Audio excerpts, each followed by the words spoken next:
So ayan guys, dito tayo ulit sa ating panibagong vlog. Hindi na pala panibago to kasi marami na akong error 3. So makikita nyo dito error 3 sa HP SmartTank 500. So subukan nating ayusin sa pagpatay sa So error 3 na siya. So ngayon, buksan natin at tingnan sa loob kung bakit siya nagagamit. Okay, and then syempre bukas.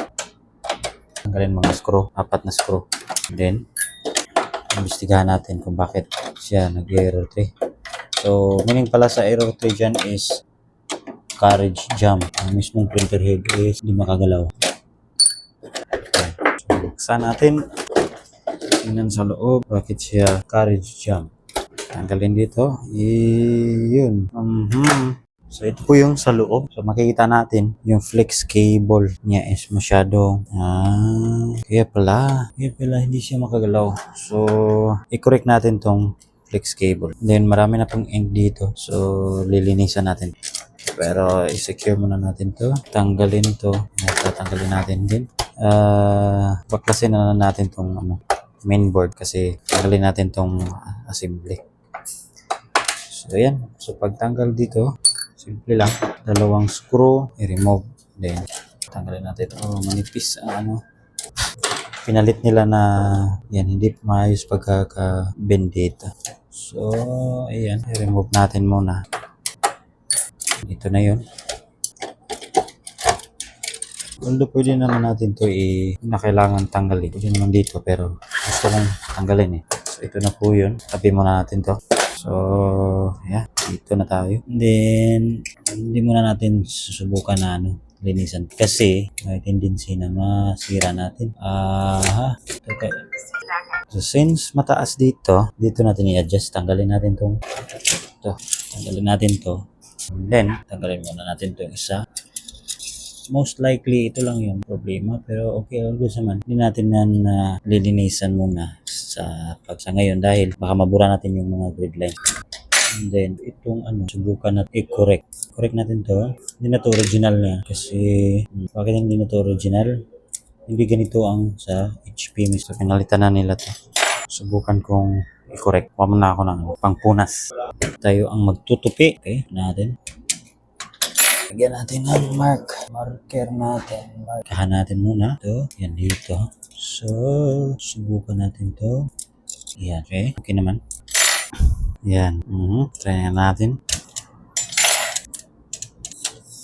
Okay, parang all good naman. Sige. Okay, then lagay natin tong So, yan. Ito na po yun. Then, itong base. Lagayan ng encoder strip was dito sa... So, ngayon, na-correct na natin to. Medyo hindi na siya, i-correct natin yan. And then, pagkatapos kung error pa rin, ito, nilinisan natin din. Saka itong sensor na to. Okay? Balik natin. Maraming nag-accumulate na dumi dito banda. Ayan. Niliktad natin. So, dito, maraming dumi. Ang ink, hindi masyadong klaro. Ayan. So, tanggalin ko muna. So, pagtanggal dyan, ko tayo ng lagay natin dito. Yan. Ito na po yun. Yung ink sinasabi ko. Dami Ganyan siya pag genuine ang kanyang ginagamit na mga inks. So, ayan. Parang okay na. Tapon natin. So, pag ngayon, kunting linis and then balik na natin tong PC carriage system.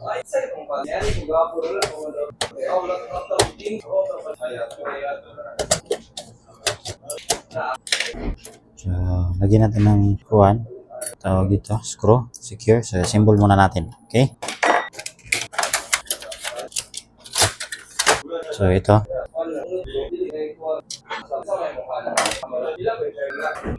So ayan, lagyan na tayo. So, ilagyan natin tong top cover. Ayan, lagyan natin ng power on. So, tingnan natin yung error niya. Kung mag-error, change natin position. Tingnan natin kung makita ba. So, ayan. So, error pa rin. So, merong dumi ang encoder strip at saka possible yung mata. Reboot natin. Restart muna. Power on. Check natin kung gagana ba. Try natin kung hindi. Try natin linisan yung encoder strip din yung mata or yung sensor mismo ng encoder strip. So yan, wala nang error. Try natin yung mag-print. So pag-print nito, print self-test, hold power button. Alam nyo naman to eh. 10 segundo, then isang pindot dito, tapos release ang power button. Check natin yung print quality niya kung maganda ba. Try natin mag-cleaning pa na yun. So i-cleaning muna. Check natin ang quality, kung maganda ba. Pag pangit, wala tayong magawa dyan. Cleaning natin. Yan siya, matagal yan mag-print kasi yan error 3. So problema talaga doon banda. So yan. Dito talaga siya mag-error. Okay? So, may problema dyan. Linisan natin yung color strip at saka yung so, ngayon, power off ko na. Ayan. Then, tanggalin natin tong top cover. So, linisan ko muna ang dito banda. Dito. So, nandito. So, lininisan ko is itong, teka lang. So, linisan ko muna to. Okay? So ayan, nalinisan na natin yung encoder strip tsaka dito banda yung sensor sa carriage PCA ka. Okay, and then next gagawin is testing na natin kasi nalinisan ko na kanina. Okay, so test run natin. Okay, so ngayon, ayan, power on, and then antayin mag-up at makikita natin yan kung gaano ba siya kasi ganda. Okay? Antayin lang natin. Mag-error pa ba? Kita natin dito banda. Ayan, sa angle natin. So, focus natin. Ayan, zoom in.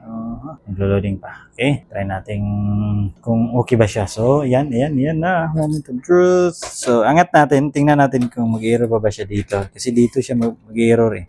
So, ibig sabihin dito na side na problema ang encoder strip or mayroong dumi dyan. Okay? Ayan. So, wala pa ng error. Wala pa siyang error. Okay.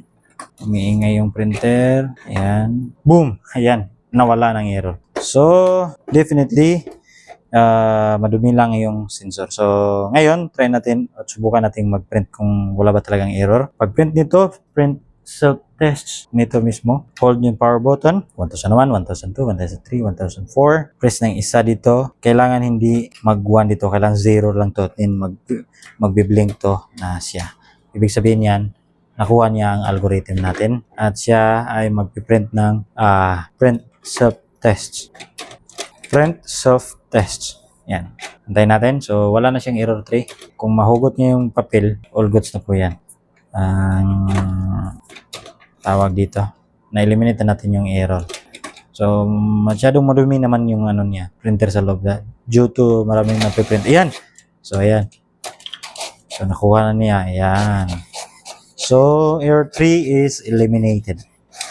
So, pwede na itong kukunin niya. So, check natin yung quality niya. Ang quality niya is ang black. Mayroong problema sa black.